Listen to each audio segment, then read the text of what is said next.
নমস্কার বন্ধুরা, আশা করছি সবাই খুব ভালো আছেন, সুস্থ আছেন।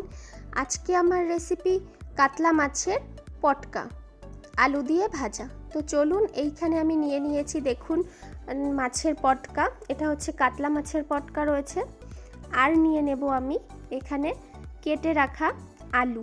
তো দেখুন, আলু ভাজা যেরকম হয় সেই রকমভাবেই আমি আলুগুলো কেটে নিয়েছি লম্বা লম্বা করে। আর এর সঙ্গে আমার লাগবে পেঁয়াজ কুচি, রসুন কুচি, লঙ্কা কুচি, হলুদ, নুন। তো খুব সহজেই রান্নাটা হয়ে যাবে, আপনারা ভিডিওটা দেখতে থাকুন।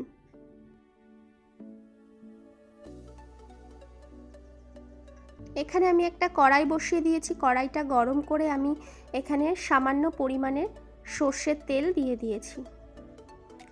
তেলটা আমি একটু গরম হতে দেব।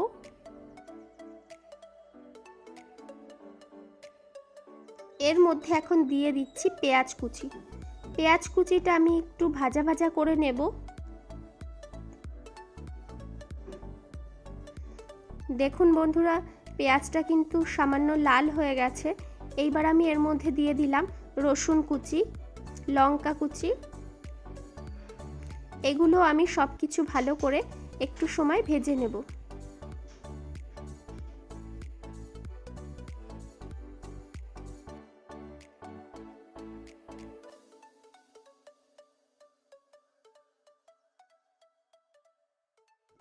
এবার আমি এর মধ্যে দিয়ে দিলাম মাছের পটকাগুলো। তো এগুলো আমি ভালো করে ভেজে নেব। তারপরে আমি নুন হলুদ দিয়ে দেব। তো দেখুন, কড়াইতে লেগে যাচ্ছিল, তার জন্য অনবরত একটু নাড়তে হবে, না হলে মাছের এই পটকাগুলো কড়াইতে লেগে যাবে। এরপরে আমি দিয়ে দিলাম এর মধ্যে আলুগুলো। তো মাছের পটকাগুলো আমি কিন্তু অনেকটাই ভেজে নিয়েছি, তারপরে আমি আলুটা দিয়েছি, তাহলে কাঁচা গন্ধটা আসবে না। এবার আমি এর মধ্যে দিয়ে দিলাম নুন আর হলুদ। এগুলো আমি একটু ভালো করে নাড়াচাড়া দিয়ে একটা থালা দিয়ে ঢেকে দেব। দেখুন বন্ধুরা, আমি কিন্তু আলুগুলো এক জায়গায় করে আমি একটা থালা দিয়ে ঢেকে দিয়েছি।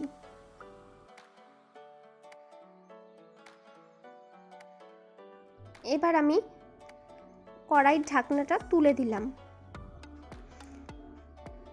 দেখুন বন্ধুরা, দেখে কিন্তু বুঝতেই পাচ্ছেন কড়াইতে হালকা হালকা লেগে যাচ্ছে, তার মানে কি এটা সিদ্ধ হয়ে গেছে।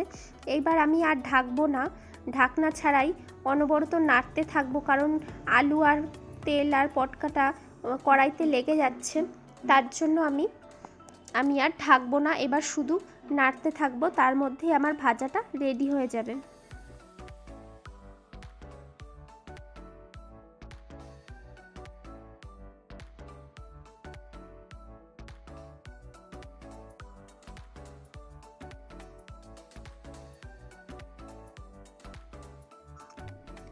দেখুন বন্ধুরা, একটা আলু কিন্তু আমি খুন্তি দিয়ে দেখলাম যে সিদ্ধ হয়ে গেছে কি না। সিদ্ধ হয়ে গেছে।